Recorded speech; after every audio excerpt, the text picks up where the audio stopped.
Alright, so I know in the last video I said I wasn't going to get a kind of full overview of the free play section, but I figured since I was here another day, I might as well do a proper comb over for the folks at home.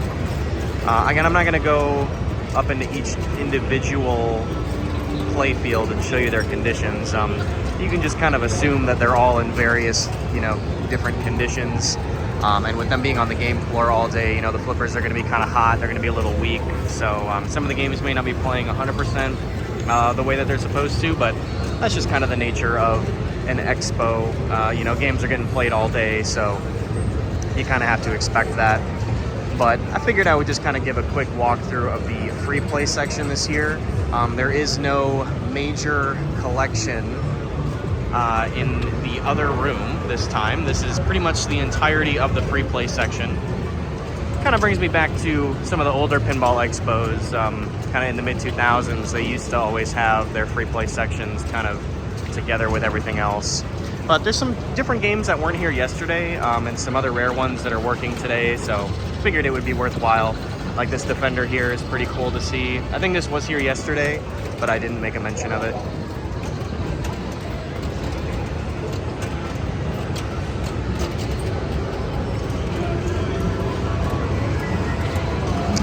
Got a Rudy's Nightmare Funhouse. Kind of curious to know what you guys think of that upgrade kit. I personally wasn't a very big fan. I can't really get past the sound design in that game. I feel like they didn't really consider how important sound is, especially with an older layout.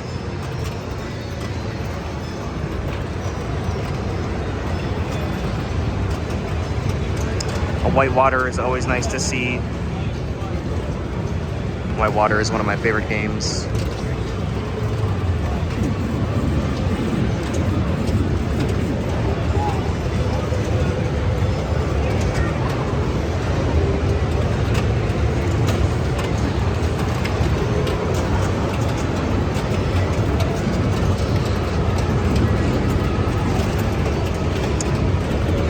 Hopefully nobody steps up to the game. There's a really cool game I want to get a video of here. This Surfing by Sega of Japan.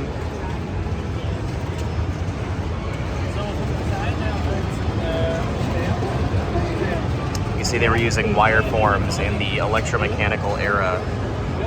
Their bumpers are very different. Same with the pop bumpers as well. And the way you lift the glass up is very different.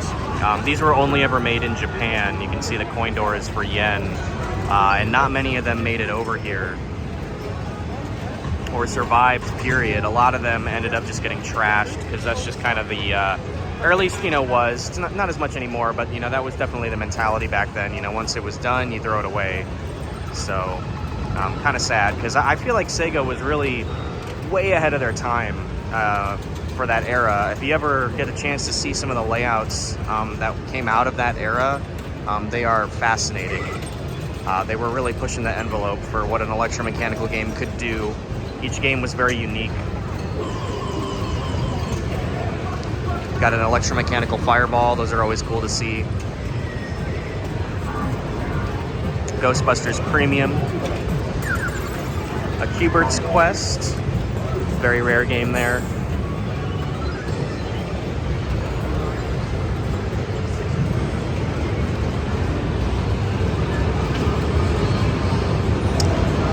These games over here are for free play, but they're part of a vendor, so I'm not really going to count them.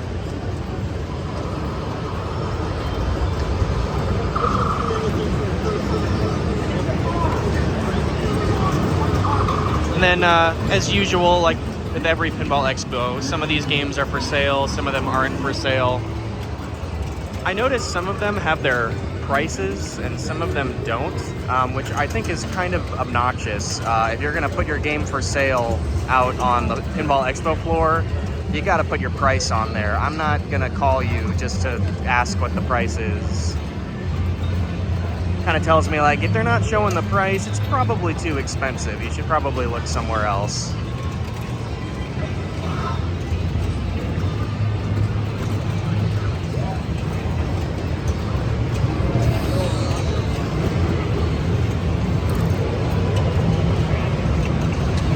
Lots of drink. stations. Line for Predator holding strong. I haven't really seen it dwindle down at all past couple of days, so very cool. I sure hope that is the game that kind of gets them back on track. A 24, these are pretty rare. You don't see this game too often. Here is Gavin's Metallica Pro. This thing plays really well and has a lot of cool mods. I mean, it basically plays like a premium. It's just missing the spinners.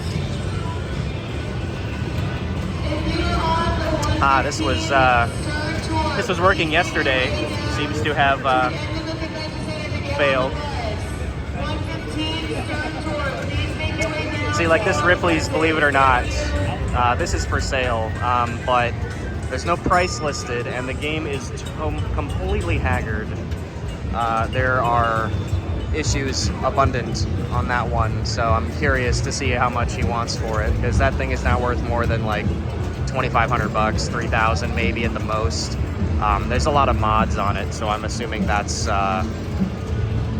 kind of what's causing the hang up there. There's an AC/DC over here with a broken what you call it, rubber, so the ball keeps getting stuck. You can get it loose, but you can tell someone just shopped that game.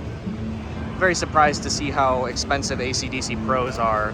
I figured with how butchered the game is, they would be going for a little bit less, but their price is still holding pretty strong. So got a TX sector here. Those are rare. Love to see TX sector. An Orbiter, also really cool. I don't believe this Sopranos was here yesterday either, or it wasn't set up. I'm not too sure. Lots of electromechanical wedge heads, all just kind of lined up here. A Space Jam. You know, I actually have a lot of memories with Space Jam. There was one at a Funway not too far from where I lived a long time ago.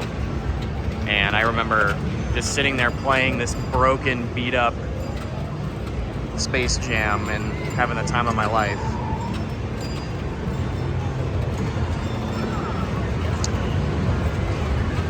So that is basically all there is to see when it comes to a dedicated free play section this year. Again, very strange. The normal room, at least from what happened last year, that had all these games, is reserved for a tournament this year. So, you know, you can't really play anything in there unless you're in the tournament. So this is really the only area you can play pinball that's dedicated to play pinball. Everything else that's set for free play is part of some vendor or some product. So